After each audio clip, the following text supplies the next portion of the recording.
Bonjour, nous allons aujourd'hui parler de la mesure du temps et des oscillateurs. De tout temps, on a cherché à mesurer le temps. Les premières mesures du temps se sont effectuées à l'aide d'un pendule, c'est-à-dire un objet suspendu au bout d'un fil qu'on écartait de sa position initiale. Pour parler de mesure du temps et d'oscillateurs, il faut en premier parler de travail d'une force. Le travail d'une force, qu'est-ce que c'est ? C'est un mode de transfert de l'énergie. Par exemple, quand vous voulez pousser une voiture pour la faire avancer, vous allez effectuer un travail musculaire. C'est une force qui travaille, vous qui effectuez une poussée. Lisons donc le polycope ensemble. Grand 1, travail d'une force. Le travail d'une force représente le premier mode de transfert d'énergie appréhendé par les physiciens. Dans le cas de la chute en parachute, son poids travaille au cours de la descente pour fournir de l'énergie au parachutiste. On parle de travail, et tout le monde complète, de travail moteur. En revanche, les forces de frottement de l'air, par exemple une fois que le parachute est ouvert, s'opposent à sa chute. Leur travail est dit résistant. Maintenant que nous avons parlé de ce travail, nous allons voir comment le calculer. Donc déjà, on va parler du travail d'une force constante. C'est-à-dire une force dont les caractéristiques, direction, sens, valeur, puisque c'est un vecteur, sont constantes au cours du temps. Quand le système se déplace d'un point A vers un point B. On ne perd pas de vue cette notion de déplacement d'un point A vers un point B. On va la retrouver de nombreuses fois. Elle va être particulièrement importante. Donc d'un point A vers un point B. Le travail d'une force se note en utilisant la lettre W. Donc WAB, ça veut dire le travail en allant de A vers B de la force grand F. C'est un vecteur, donc on n'oublie pas la flèche. Ça va être égal au produit scalaire du vecteur F par le vecteur AB.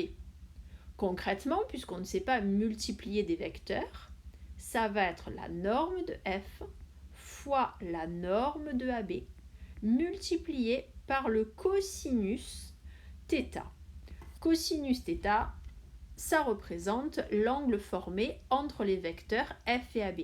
Cet angle-là, il s'exprimera soit en degrés, soit en radians. AB, c'est la distance qui sépare les points de départ et d'arrivée. Elle va donc s'exprimer en mètres. F, c'est une force constante, ça s'exprime en newton. Et le travail de la force F, ça va s'exprimer en joules. Attention, le travail est une grandeur algébrique. Grandeur algébrique, ça veut dire qu'il va avoir un signe, plus ou moins.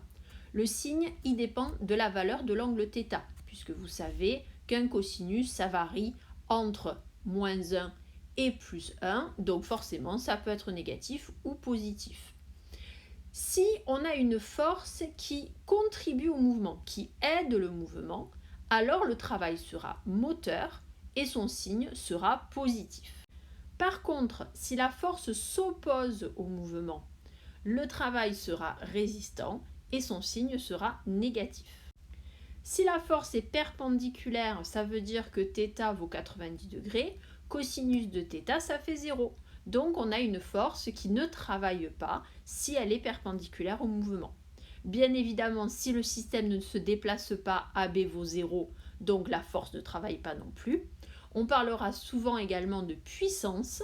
La puissance P peut se relier au travail par la relation suivante.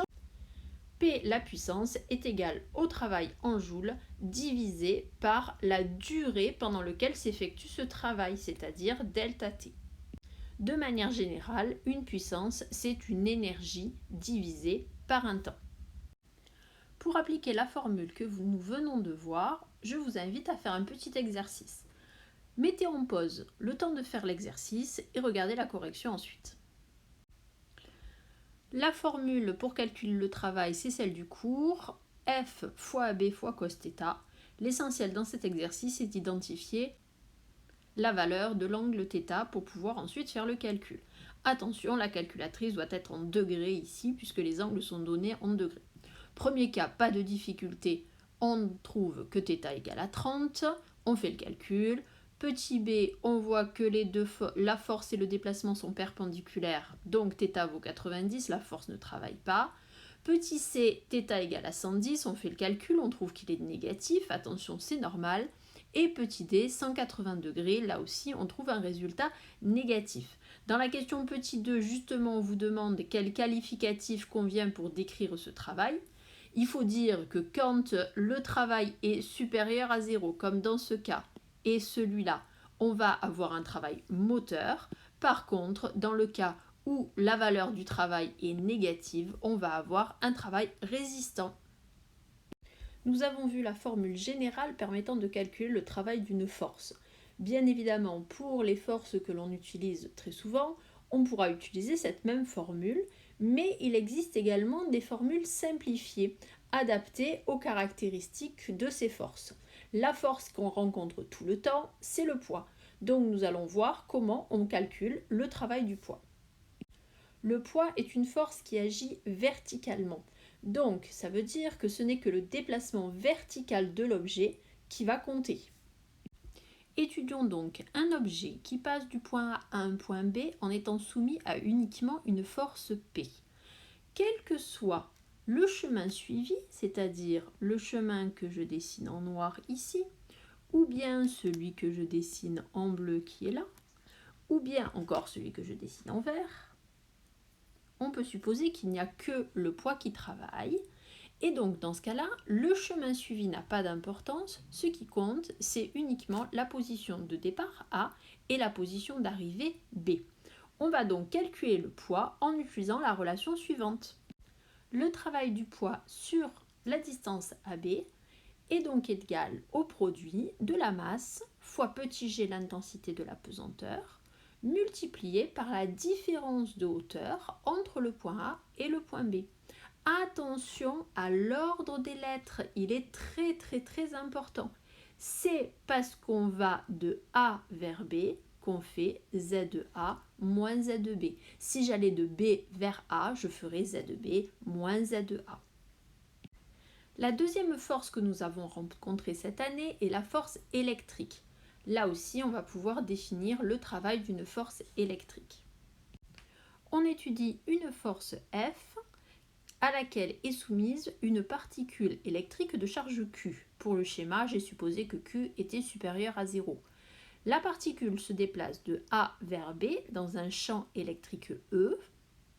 Le travail de la force sera donc, d'après la définition, on aura donc le travail sur la distance AB de la force F qui est égal au produit de la force F fois AB. Mais on sait que F est égal à QE. On peut donc écrire, les deux vecteurs étant colinéaires, on peut également écrire, comme l'angle entre E et AB vaut 0, cosinus de 0 est égal à 1, on peut donc écrire, et donc le travail sur AB de la force F est égal à Q fois UAB, puisque UAB, la tension électrique entre A et B, est égale à E fois petit d, d étant la distance AB.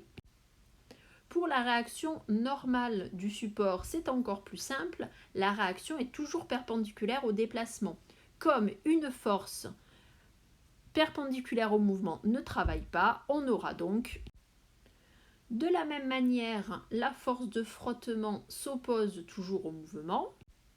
On aura donc le travail sur AB de la force F qui est égal au vecteur F fois le vecteur AB égale F fois AB fois cos 180, c'est-à-dire moins F fois AB. Pour vous entraîner maintenant, je vous invite à regarder les exercices 5 et 6 du Polycope distribué en classe.